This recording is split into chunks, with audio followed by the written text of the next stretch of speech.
December 12th, 2014. Beaver County, Pennsylvania.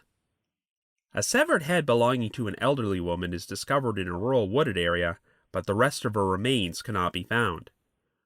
The head has rubber balls inside its eye sockets, and since it has been embalmed, investigators are unable to extract any DNA for an identification, so the victim becomes known as the Beaver County Jane Doe. A local resident named Jay Grabner starts displaying suspicious behavior to indicate he might have some knowledge of the head, but the Beaver County Jane Doe's identity, as well as the circumstances of her death, remain a mystery. After that, the trail went cold.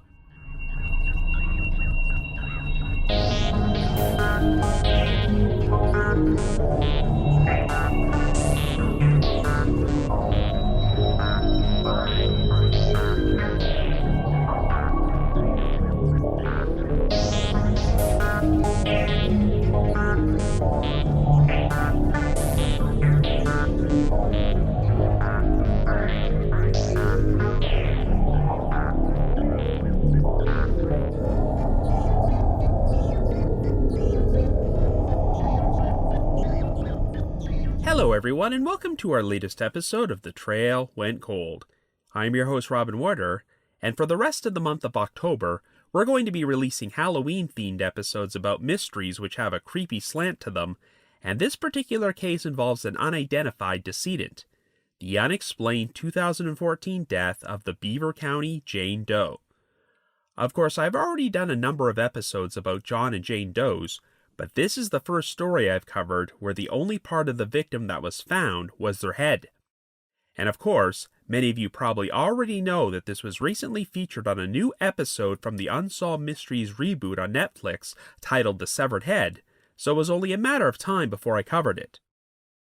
The Beaver County Jane Doe's head was found in a wooded area next to a road in rural Pennsylvania, and while the victim appeared to be between 60 to 80 years old, and composite sketches and clay models of her face have been circulated for nearly 10 years, no one has been able to recognize her, and she remains unidentified.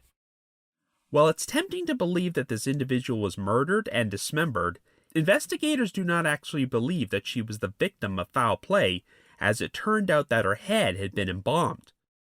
So it's possible that Jane Doe actually died of natural causes and was prepared for a funeral and a proper burial before someone made the inexplicable decision to sever her head from the rest of her body and dump it in the woods. While the standard practice would be to use forensic genealogy to identify the victim, the presence of the embalming fluid has made it impossible to extract DNA, which means that this woman will have to be identified through other means. Over the past decade, the authorities have explored a number of different leads, including a very eccentric character named Jay Grabner, who lived directly across the road from where the head was found. Since he seemed quite anxious to insert himself into the investigation, there's been speculation that he's the key to this mystery.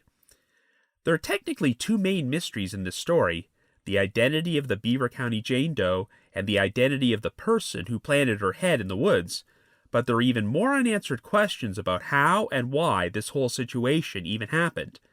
So as you can imagine, we're going to have no shortage of things to discuss on today's episode. However, before we get started, just a quick reminder that The Trail Went Cold is a weekly podcast, which is currently available for download on several platforms, including Apple Podcasts, Spotify, YouTube Music, Amazon Music, Podcast Addict, and more. So if you like this podcast, be sure to subscribe to it, and please leave us a rating or review on any of those sites to help spread the word. The Trail Went Cold is on Patreon, so if you would like to learn how to support the show, please visit our page at patreon.com/thetrailwentcold. For as little as $1 a month, you can garner access to exclusive rewards, including stickers and thank you cards, early access to episodes, and bonus content, as our Patreon page has nearly 80 exclusive bonus episodes in archives which are not available on a regular feed. I also wanted to announce that this coming Saturday, October the 26th, we'll be holding one of our annual Unsolved Mysteries Live Watch Marathons, in which I screen classic segments from the show, and you can watch them and chat with myself and your fellow listeners. And of course, since it's near the end of October, this will be a Halloween-themed live watch. It's taking place at 8 p.m. Eastern Time, and if you'd like to join us, you can find the link to our screening room in our show notes, as well as pinned to the top of our social media pages. Hope to see you there. So with all that out of the way, let us now explore the story of the Beaver County Jane Doe.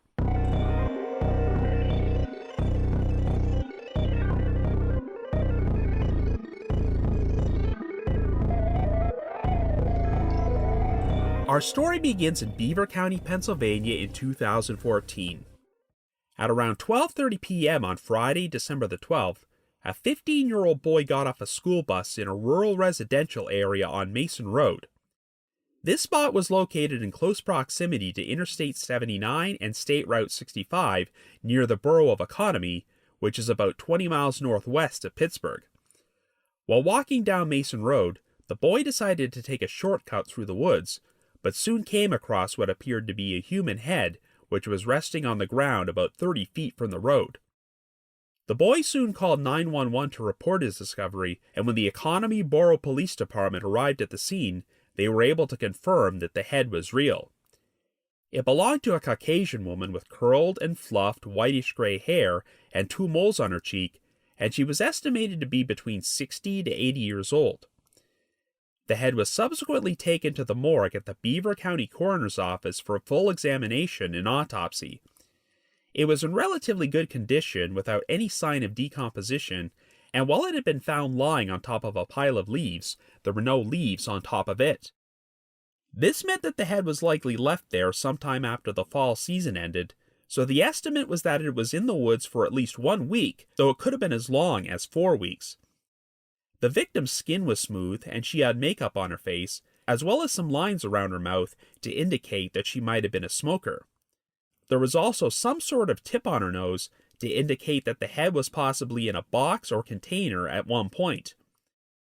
The autopsy would reveal the presence of embalming fluid inside the victim's head, which suggested that she had once been prepped for a viewing at a funeral home or church at some point.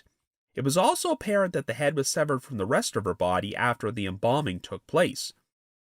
There were no signs of teeth marks or animal activity on the head, as the presence of the embalming fluid likely prevented any animals from touching it while it was in the woods. The head's eyes were closed and wound up being opened during the autopsy, which revealed the presence of some plastic tan-colored eye caps, which are commonly used by professional funeral directors and embalmers to prepare bodies for viewing. However, when the eye caps were removed, everyone was surprised to discover a pair of small red rubber balls inside the orbital sockets.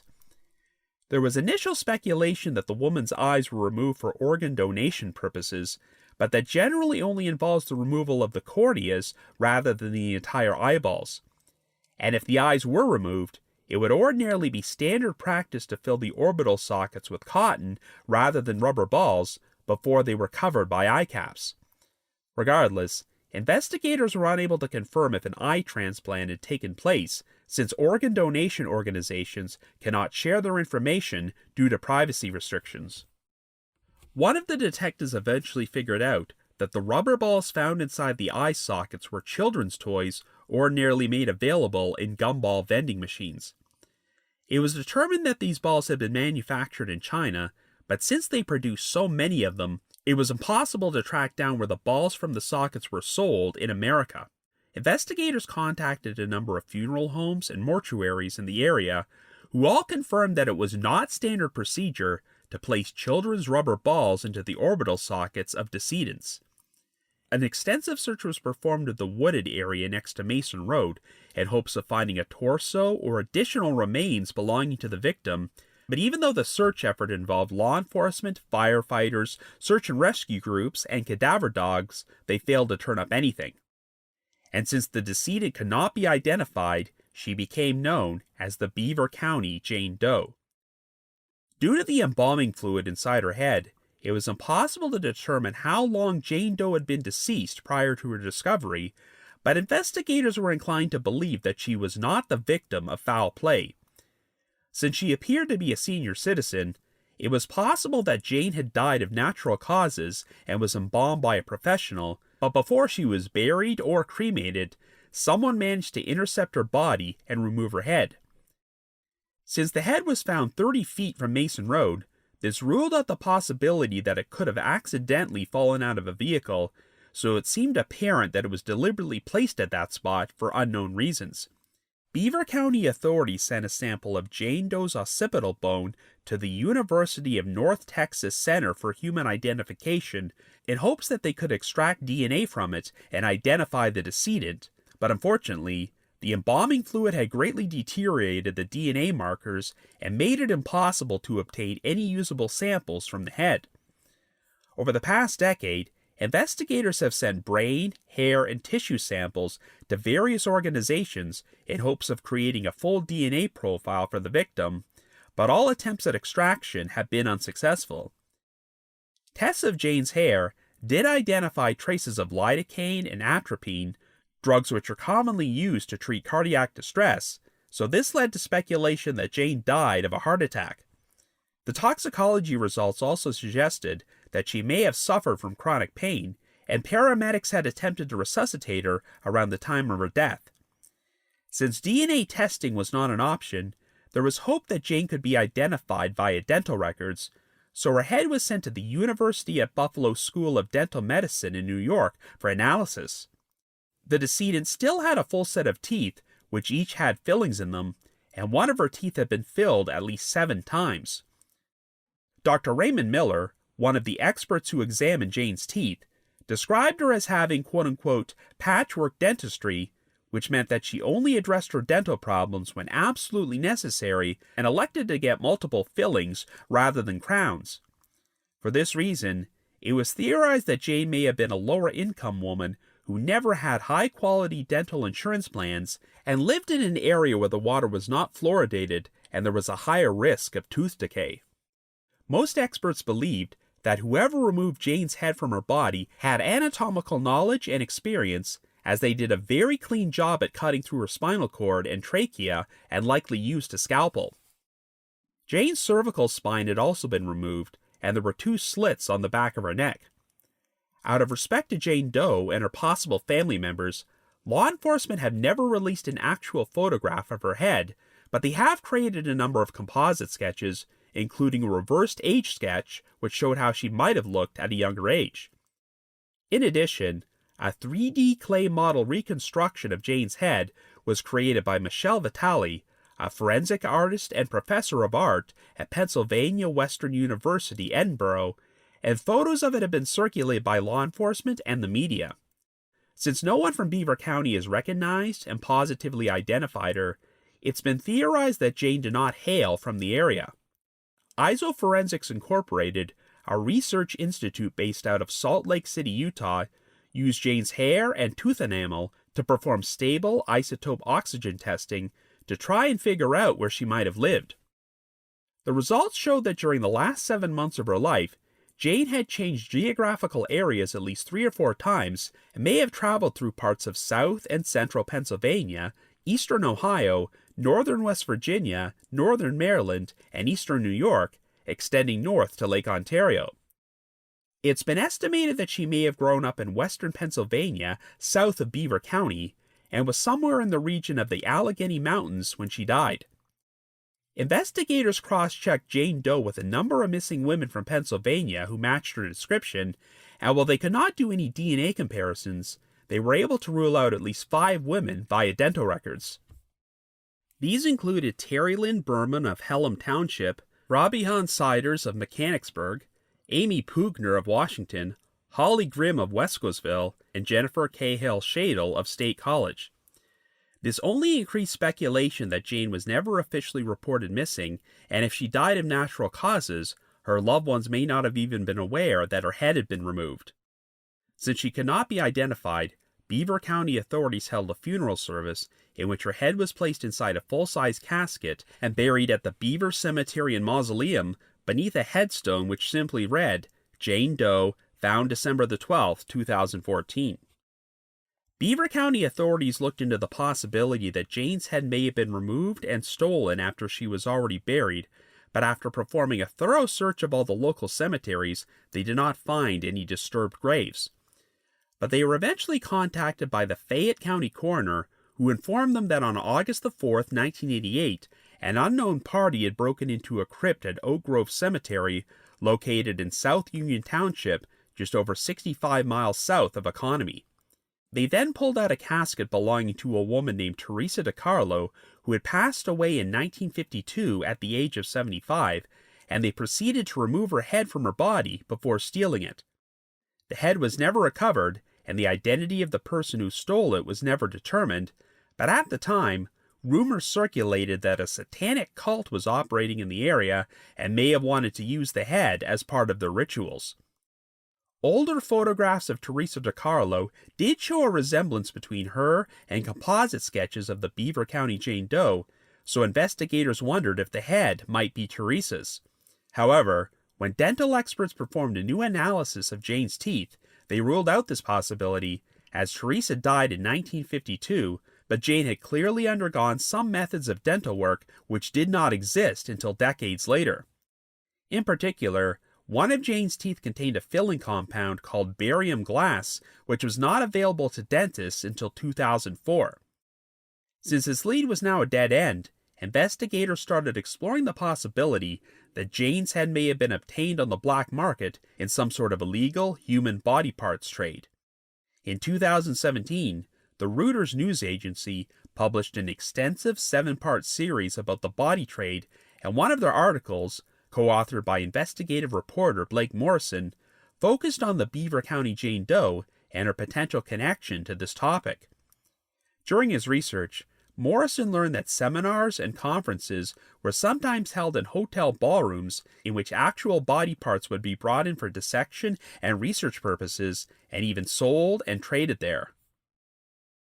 Well, one person who seemed to have a particular interest in the body trade was a 64-year-old Beaver County resident named John Joseph Grabner III, who went by the name Jay, and just happened to live on Mason Road, directly across from the spot where Jane's head was found. Jay was a retired railroad engineer who had been friends with the 15-year-old boy who discovered the head, and once acted as a mentor towards him.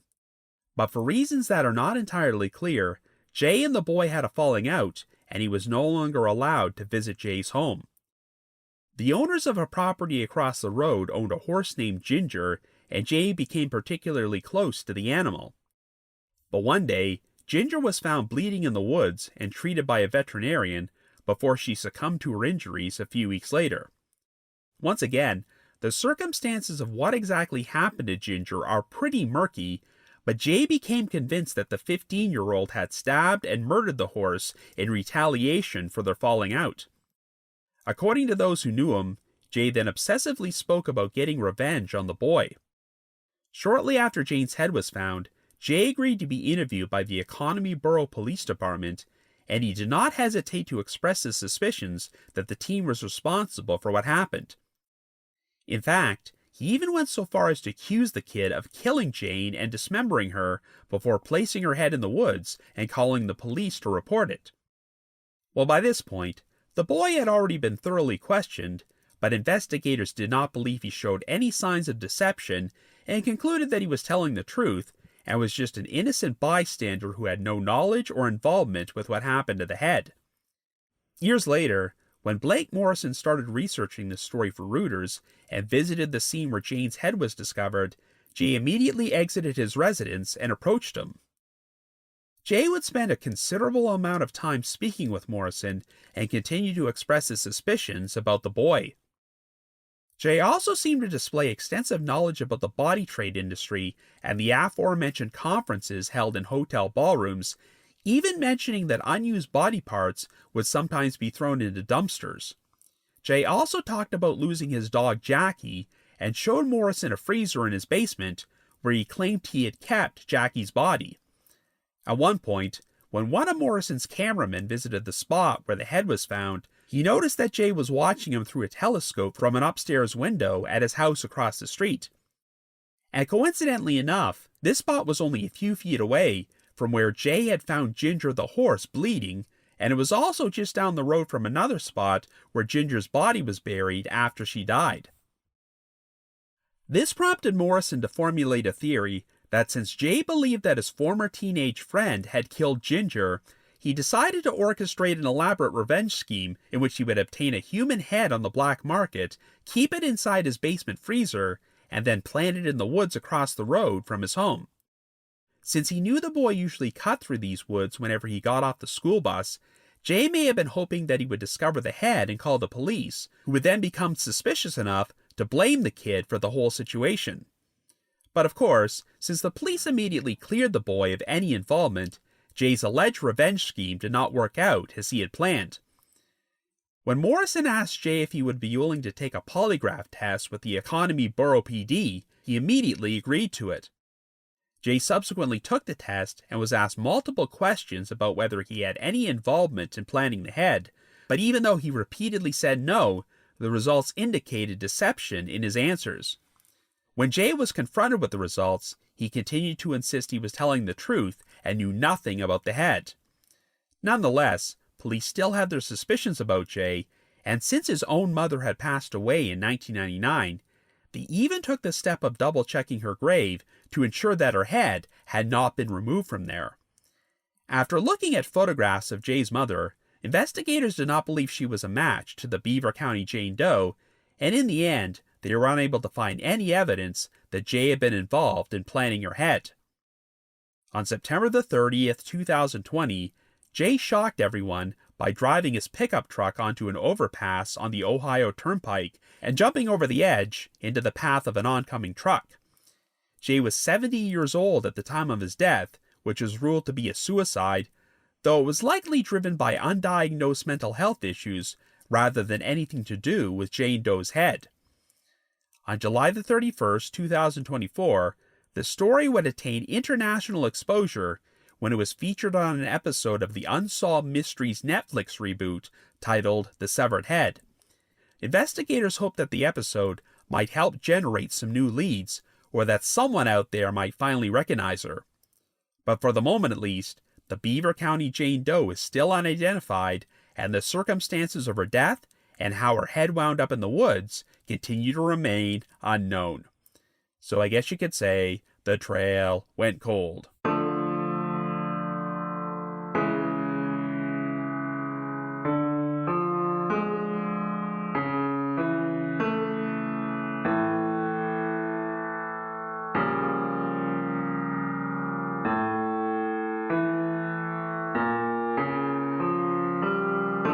So I actually first became familiar with this story in October of 2016 when Cracked.com published a two-part article titled The 11 Creepiest Unsolved Crimes No One Can Explain, which they often like to do every year around Halloween. I was one of the 3 co-authors on this article, as we each wrote different entries about different crimes, and while I did not personally write it, the article's first entry was about the Beaver County Jane Doe's embalmed head. Of course, at the time, this was less than 2 years removed from the discovery of the head, and to tell you the truth, I had completely forgotten about this story until I learned it was going to be featured on the Unsolved Mysteries reboot. Since genetic genealogy had become such a prominent tool in cold case investigations and helping John and Jane Does get their names back, I probably assumed that the Beaver County Jane Doe was identified at some point these past 8 years. But I did not realize that the embalming fluid had prevented the extraction of a full DNA profile from her head, so this is one case involving an unidentified decedent, which is a lot more challenging to solve than usual. This whole story is multiple mysteries rolled into one, because while identifying the Beaver County Jane Doe is obviously the top priority, everyone would still like to know how and why her head wound up in that particular wooded area. Based on the evidence they have, law enforcement does not seem inclined to believe that Jane was the victim of foul play, as they have theorized that she likely died of natural causes, but for whatever reason, her head was severed from her body post-mortem. But even if there was no murder, there were still definitely some crimes committed here, whether it be the abuse of a corpse or participating in the illegal trade of body parts. While the discovery of the head got a decent amount of media coverage prior to it being featured on Unsolved Mysteries, the big new revelation in their episode was the potential involvement of the ultra-eccentric character known as Jay Grabner. The only time Jay was mentioned at all during any of the previous media coverage was when he gave a brief interview snippet to CBS Pittsburgh News a few days after the head's discovery. Jay offered his opinion that the head could not have been in the woods that long, stating, quote, "Because the animals, and there's so many raccoons and coyotes and crows and so many birds here, birds of prey that would have hauled it down into the woods, you would have never found it. It's very puzzling to say the least. How you could just come up with a human head, it's beyond belief. It's very disturbing to a lot of people in the area," end quote. Of course, that quote takes on a creepy new meaning if you believe that Jay was the one who planted the head in the first place. Of course, Unsolved Mysteries do not start working on this story until after Jay's death in August of 2020, and without all the additional drama involving his eccentric behavior, it may have been difficult for them to assemble enough material for a 48-minute episode. We do have to account for the fact that Jay is no longer around to provide his side of the story about some of the allegations against him, but if he had been able to sit down for an interview, I'm sure it would have been a very memorable one. Anyway, this also happens to be the second time in 2 months where the Trail Went Cold discovered a case from Beaver County, as we released an episode in August about the 1994 disappearance and subsequent murder of 14-year-old Sarah Boehm, who lived in the town of Rochester, which is only about 9 miles away from Economy. The current lead investigator on Sarah's case is Andrew Gall, the chief of detectives from the Beaver County District Attorney's Office, who was interviewed on an episode of On the Case with Paula Zahn. He was also interviewed on the Severed Head episode of Unsolved Mysteries, as he is heading up the investigation into the Beaver County Jane Doe and seems bound and determined to give this woman her identity back. Gall said he was haunted by the possibility that she might have a family out there who have no idea that her head was found in a remote wooded area and is now buried in a grave simply marked Jane Doe. If the rest of Jane's remains are found someday, the plan is to place them in the same full-size casket alongside her head, but for all we know, perhaps her headless body is already buried in another grave at another cemetery. Like I mentioned earlier, law enforcement is not inclined to believe that Beaver County Jane Doe was murdered by someone who proceeded to dismember her. The presence of the embalming fluid in her head and the makeup on her face would seem to indicate that she died of natural causes and was prepared for viewing at a funeral home or a church before someone made the decision to remove her head. If Jane was dug up and had her head removed after she was buried, Beaver County authorities would have been able to cross-check her with all reported grave robbing incidents in the area. But bodies are sometimes left unattended in funeral homes for days before they are buried, so if someone was able to remove Jane's head while she was inside her casket and no one noticed before she was laid to rest, then she may have a family who are completely unaware that her head was stolen. So even if they heard about the Beaver County Jane Doe in the media and seen the composite sketches and reconstructions of her face, they have no reason to believe that it's their loved one, which would explain why they never come forward to identify her. In fact, an alternate scenario is that Jane could have been cremated, and when her loved ones were presented with her ashes, they had no idea that someone had removed her head beforehand. Of course, since we now live in an era where a regular citizen can obtain embalming fluid on the internet, that doesn't necessarily mean that Jane spent time in a funeral home or was embalmed by a professional. For all we know, someone obtained Jane's head on the black market in some sort of human body parts trade, but if so, how and why did it end up in a wooded area alongside a rural road in Beaver County? Of course, the most perplexing detail about this whole situation was the fact that Jane's eyes were missing and someone had gone to the trouble of placing red rubber balls in her orbital sockets. Her sockets also contained plastic eye caps, which are commonly used by funeral directors and embalmers, but using those rubber balls, which appeared to be children's toys purchased from a gumball vending machine, was definitely not standard procedure for them. We also still don't know why Jane's eyeballs were missing to begin with, because if a transplant took place, they only would have needed to remove her corneas. I actually saw a commenter on Reddit bring up the morbid possibility that if Jane had donated her eyes, then whoever received them could have watched the Unsolved Mysteries episode, blissfully unaware that their eyes originated from the mysterious severed head. Now, we may be reading too much into the detail of the rubber balls, because while it could have been someone's idea of a morbid practical joke, It also could have been the result of some funeral director cutting corners and using the balls to fill the sockets because they had nothing else on hand.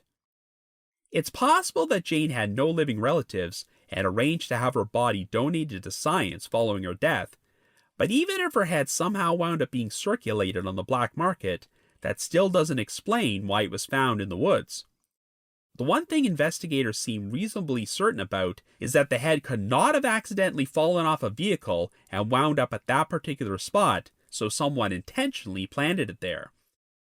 The Unsolved Mysteries episode contained quite an intriguing mystery within a mystery when it discussed the lead involving Teresa DiCarlo, who had her head stolen from her casket at Oak Grove Cemetery in 1988.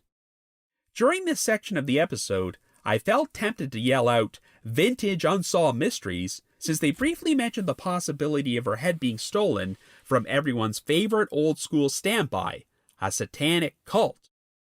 They ruled out the possibility that Beaver County Jane Doe was Teresa DiCarlo, and unfortunately, I couldn't find out any additional information about her story.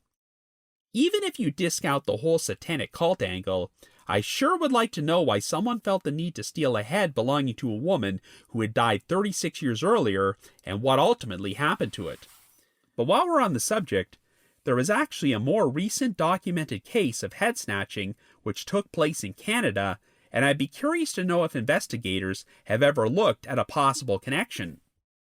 In July of 2005, an unknown party broke into a funeral parlor in Longueuil, Quebec, where they proceeded to cut off the head of a 68-year-old woman named Cecile LeMay, who had recently passed away and was awaiting burial. As you can imagine, Cecile's family was left completely devastated by this, and no one could understand the motive for the crime, as even though the perpetrator stole Cecile's head, they left behind some earrings she had been wearing, as well as a cash charity donation the funeral home had received. Even though a $10,000 reward was offered, I do not believe Cecile's head was ever recovered. Cecile would have been the same approximate age as the Beaver County Jane Doe, and even though she died in 2005, I suppose it's not impossible that someone could have stolen her head and kept it in a freezer for several years before taking it across the US-Canada border and disposing of it in Pennsylvania in 2014, though I have no idea why they would want to do this. This connection was discussed about 4 years ago during a thread about this case at the Unresolved Mysteries subreddit, and some of the posters even said that they were going to submit this tip to law enforcement. If investigators did take it seriously, then they may have already ruled out the possibility that the head belongs to Cecile LeMay. I know that Jane Doe has been cross-checked against some other missing women from Pennsylvania who matched her description, and they have all been ruled out via dental records, so perhaps the same thing has happened with Cecile. The obvious stumbling block in this case is that a full DNA profile cannot be extracted from Jane's head and entered into any genealogical databases. And of course, there is no national database of dental records, so even though they can still be used to identify or rule out someone as being the decedent, you still need to figure out whose dental records to obtain to make a comparison. Cross-checking Jane with the dental records of missing women is a solid enough idea, but the issue is that she may never have been reported missing and simply died of natural causes and had the rest of her body buried in a legitimate grave somewhere. And it's not like you could just check the dental records for every single elderly woman who passed away, so where do you start looking? I know that isotope oxygen testing seemed to indicate that Jane traveled around a bit throughout the northeastern United States in the months prior to her death, but probably did not live or die in Beaver County. If Jane was from the area, investigators believe she would have been recognized or identified by now. So now we have to talk about this whole angle involving Jay Grabner. Like I mentioned earlier, his involvement in this case was never made public prior to the release of the Unsolved Mysteries episode, but Jay's obituary and numerous details about his personal life are available online. It sounds like Jay had 2 failed marriages, as his obituary lists a former wife and an estranged wife, which seems to imply that they were separated at the time of his death, but never went through the process of officially divorcing. Jay had 2 sisters, one of whom was a twin, as well as a nephew and a niece, but he had no children of his own, which could explain the close relationship he supposedly had with the 15-year-old boy who discovered the head.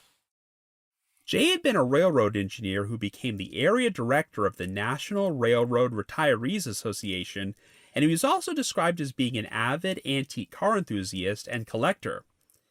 In fact, if you search his name at newspapers.com, you'll find Jay's name mentioned in a couple of articles about antique cars.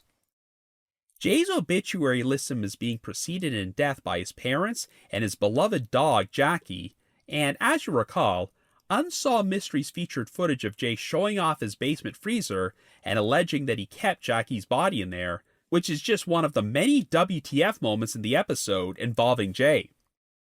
However, the mention of Jackie in Jay's obituary does make me feel sad for him, knowing that he elected to take his own life. It's apparent that Jay was suffering from some undiagnosed mental health issues, and loneliness may have been one of the contributing factors which drove him towards suicide, but I have my doubts that this business with the head played any role in his decision. After all, Jay wasn't in any danger of being arrested for anything, and since he was not publicly named in conjunction with the case until years after his death, it's not like he had to live under a cloud of suspicion. But you do have to wonder if Jay's mental health issues may have been serious enough to compel him to acquire a human head and plant it in the woods across the road from his house. Experts believe that whoever severed Jane Doe's head from her body had skilled surgical precision and experience with that sort of thing, and given that Jay was a career railroad engineer, I have my doubts that he was the one who personally did that.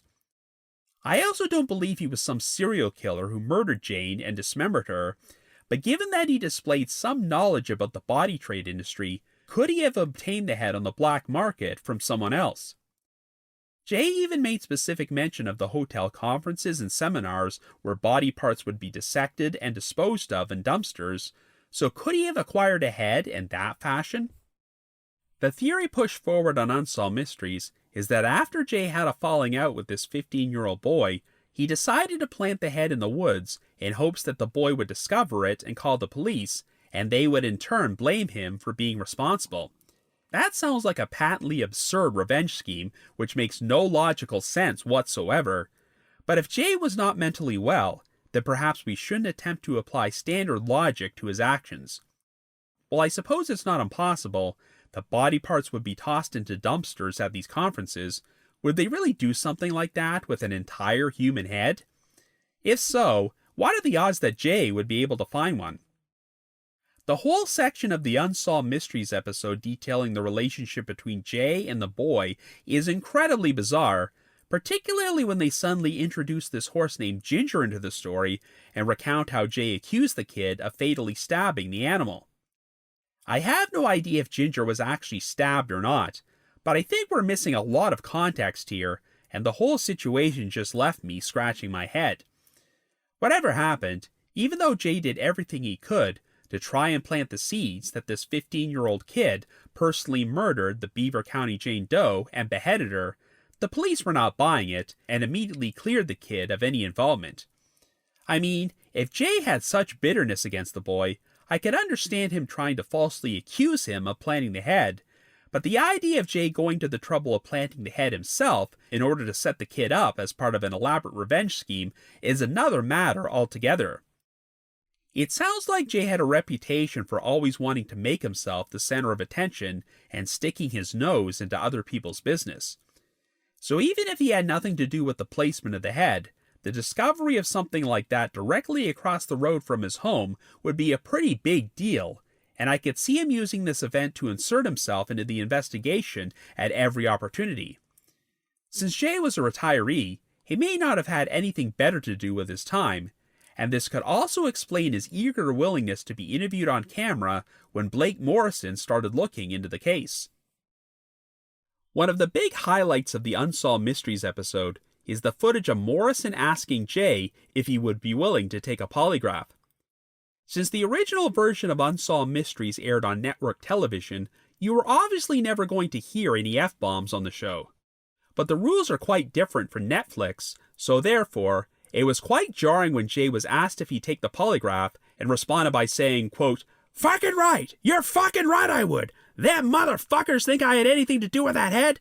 I'll do it tomorrow! Go get the goddamn thing set up! I'll do it tomorrow!" End quote. Come to think of it, You don't ordinarily hear F-bombs on The Trail Went Cold, so I hope I didn't just scar any of you. As amusing as that moment with Jay might be, I don't think I've ever seen anyone so enthused and excited to take a polygraph. I mean, even though this wasn't a homicide case, any attorney will advise you against taking a lie detector test, even if you're completely innocent, and the results of Jay's test showed signs of deception. Obviously, since polygraphs are unreliable, I'm not automatically going to take that as a sign that Jay was lying or was responsible for planting the head, but it made investigators suspect that he at least knew more than he was letting on. I suppose an alternate explanation, which could have registered as deception on Jay's polygraph, is that he did not personally plant the head himself, but actually noticed it there before the 15-year-old boy did and elected not to inform the police. Jay had a telescope in his bedroom window that he apparently used a lot, and he likely knew that the boy often got off the school bus on Mason Road and would take a shortcut through the woods. So in his own twisted mind, Jay may have hoped that the boy would eventually discover the head, and then Jay would immediately insert himself into the investigation and try to pin blame on the kid as revenge for their falling out. That is still a pretty absurd scenario on its own accord, but it isn't any more absurd than the idea of Jay obtaining the head and planting it there himself. I suppose the main reason that law enforcement has put so much focus on Jay is because I do not believe they have uncovered any other potential candidates who could have done something like this. We still don't know why Jane Doe's head was left at that particular spot in the woods next to Mason Road, and when you have a very eccentric character living directly across the road who can't stop inserting himself into the investigation, it's tempting to believe he was involved. But if Jay had nothing to do with it, what actually did happen here? I'm not entirely certain if the person who cut off Jane's head was the same person who left it in the woods, but it appears that no funeral directors or morticians in the Pennsylvania area reported having any heads severed or stolen from any bodies in their possession during that time period. Given the surgical precision required to remove the head in that fashion, this leads me to believe that either A, a funeral director or mortician was responsible for this and possibly sold off Jane's head for profit on the black market and has managed to keep their mouth shut the entire time, or B, someone covertly did this shortly after Jane Doe died and had her body prepared, and she was subsequently buried or cremated without anyone noticing that her head was missing. I don't know how Jay would have found himself in a position to obtain a head, and while it's possible that he acquired it on the black market as part of the body parts trade, you would think there might be more evidence pointing in that direction. I have to assume that you would need to use the internet to learn how to become involved in something like that, and if investigators found any suspicious activity on Jay's computer to suggest he knew how to acquire black market body parts, they've never said so. I guess it's possible that the solution to this mystery is a very simple one, as someone just decided to commit a sick prank and place some rubber balls inside Jane Doe's eye sockets for their own personal amusement. They may have chosen the spot on Mason Road completely at random and just wanted to see how long it would take for someone to find it, but probably never envisioned that their prank would achieve nationwide exposure and wind up being featured on Netflix a decade later. If there was no foul play, and Jane really died of natural causes, then I suppose the responsible party could be charged with the abuse of a corpse, which is a second-degree misdemeanor in Pennsylvania and carries a maximum penalty of a $5,000 fine and 2 years imprisonment, though the statute of limitations for this crime have probably expired. But even if no one is punished for this, the top priority is identifying the Beaver County Jane Doe and finding the rest of her remains. Like I said earlier, it's possible that Jane does have a final resting place and her body has already received a proper burial, but her loved ones have no idea that her head is missing, which is why she's never been identified. I'm not entirely certain how much involvement Jay Grabner may or may not have had in this whole affair, but I guess the downside is that if he was involved, he took everything he knew about this woman to his grave. Since DNA testing and genetic genealogy is not an option, the only way to positively identify Jane may be through dental records, but the authorities need another set of records to compare them to.